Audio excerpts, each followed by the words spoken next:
এডিআৰিৰ পৰীক্ষাও খুব সুন্দৰ কৰি পাৰ হৈ গ'ল। তৃতীয় বৰ্গৰ চাকৰিৰ পৰীক্ষা সমাপন হ'ল।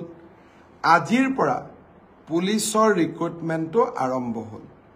মোক ৰাতিপুৱা ডিজিপি মহোদয়ে জনাইছে যে পুলিচৰ ৰিক্ৰুটমেণ্টৰো যি দৌৰৰ ফিজিকেল টেষ্ট বা দৌৰ আদি কৰিব লাগে তাৰ আৰম্ভণি আজিৰ পৰা আৰম্ভণি হৈছে আৰু নিৰ্দিষ্ট সময়ৰ ভিতৰত তেওঁলোকে এই কাম সমাপন কৰিব।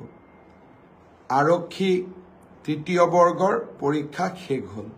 অহা 29 অক্টোবৰত আমি চতুৰ্থ বৰ্গৰ পৰীক্ষাসমূহ আৰম্ভ কৰিম আৰু তাৰ পিছত লাহেকৈ শিক্ষক নিযুক্তিৰ প্ৰক্ৰিয়াও আৰম্ভ হ'ব।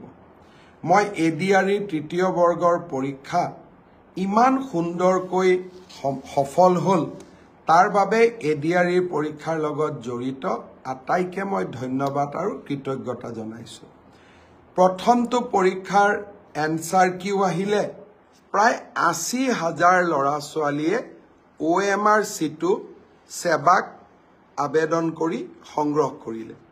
প্ৰথম পৰীক্ষাৰ OMR চিট যদি আপোনালোকে বিচাৰে সেৱাক আপোনালোকে আবেদন কৰিলে এদিনৰ ভিতৰতে এই OMR সমূহ আপোনালোকে পাব পাৰিব। এতিয়া মোক বহুতে প্ৰশ্ন কৰিছে যে দ্বিতীয়টো পৰীক্ষাৰ এনসাৰ কি কেতিয়া আপলোড কৰা হ'ব। মই সেৱাক ইতিমধ্যে কৈছো যে দুৰ্গা পূজাৰ আগতে শেহতীয়াকৈ হৈ যোৱা দুইটা পৰীক্ষাৰে যাতে এনসাৰ কি আমি আপলোড কৰি দিওঁ আৰু লাহে কৰি শেহতীয়াকৈ হৈ যোৱা দুইটা পৰীক্ষাৰে OMR চিটসমূহ যাতে পাব পৰাৰ ব্যৱস্থা আমি কৰি দিওঁ। স্বচ্ছতাক লৈ আমি গোটেই ব্যৱস্থাটো এটা নতুন দিগন্তলৈ লৈ গলো। মই ভাবো ইয়াৰ পিছত অসমে আৰু কেতিয়াও নিযুক্তিৰ স্বচ্ছতাক লৈ খেলা কৰিব নোৱাৰিব। অসমত আৰু কোনো ৰাকেশ পালৰ জন্ম নহব।